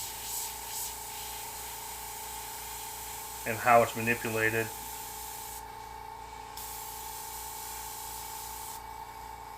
Because there are really bad vectors out there that have double cuts all over the place.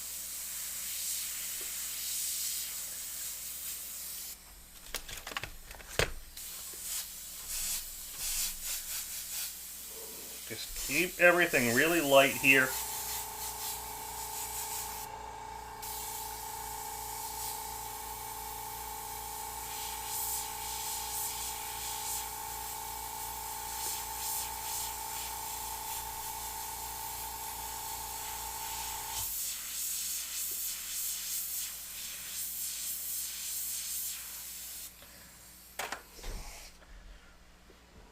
A little bit more here. But see how my blacks are still maintained. Everything's still kind of there. So that's going to set up for my transparent reds and the Bordeaux darker color, which is like that maroon red I'm going to use.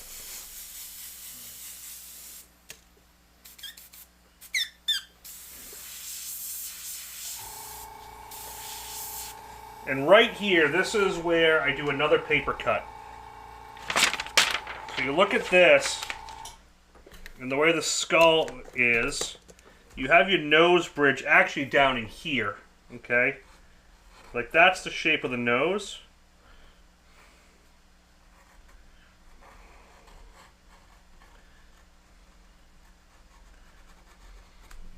Okay, so all I'm going to do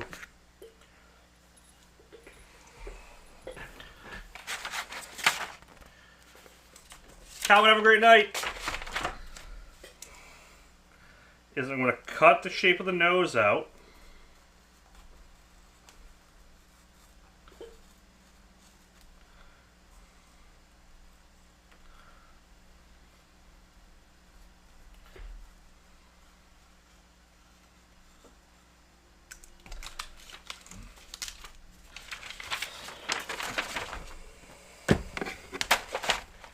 And then all I'm going to do is right here. I'm going to stick this in place.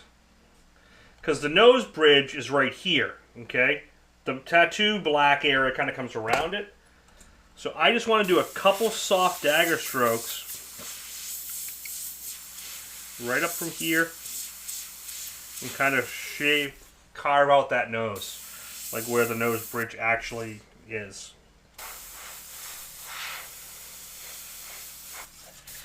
Okay, that starts to set everything up for all the details. Calvin, thank you, sir. Appreciate that.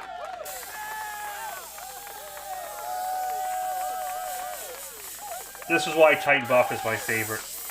I can even go in here and I can kind of brighten some areas of the horns up.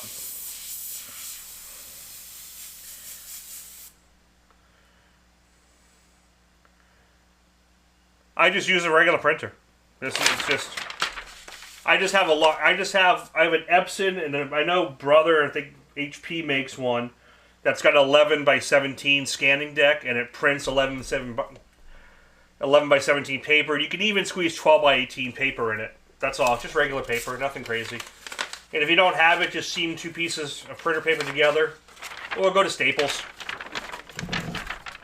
That's what I used to do. But I just got a printer that had the two paper trays.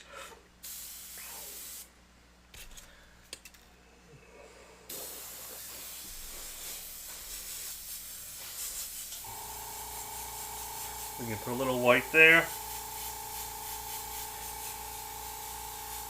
And I'm just kind of misting everything over, so when we go in with the transparent reds, I think, you know what, I'm going to add another red. I'm going to add that transparent red to the list, so we don't have to use any candy in here until like the very, very end.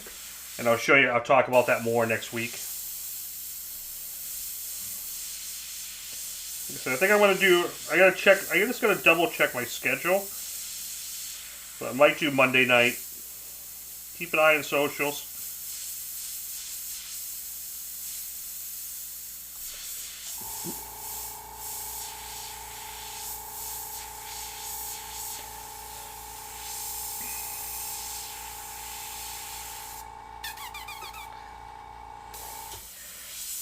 Just set everything up around, give it a little freehand texture. Look at the reference. Just kind of like the horns are busting through his head. So you're just going to kind of go around and put some kind of stretch on there.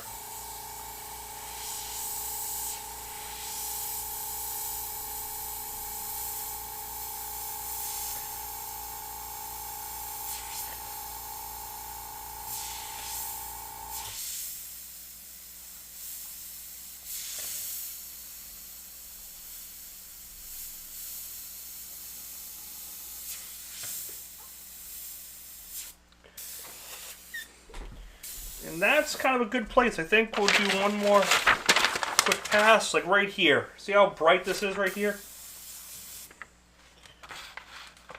And there's a lot of texture. There's a lot of texture going on in here.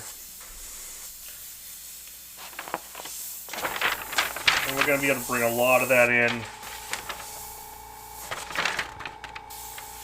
once we carve that transparent red kind of. The transparent red and the Bordeaux is going to really bring this together fast. Yeah. And that, kiddies, is part one of the Darth Maul skull piece. Keep an eye on my socials. Like I said, I'm pretty sure I'm going to do this Monday. But that's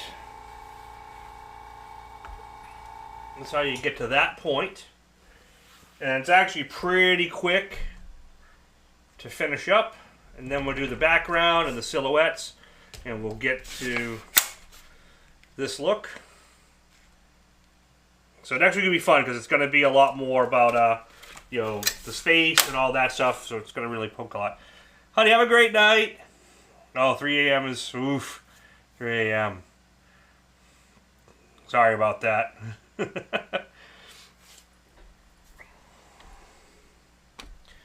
And that is it, my friends. It is after 10. Hope everyone learned a lot from this so far. I got this recorded. I'll see you guys, I think Monday night we'll wrap this thing up after Steve Leahy's feed. I'll double check with Steve, see what he's got going on. And we'll finish the Darth Maul skull and the space and all the clouds and really make this thing pop. And it's going to be a great piece. So have a great weekend, everyone. See ya.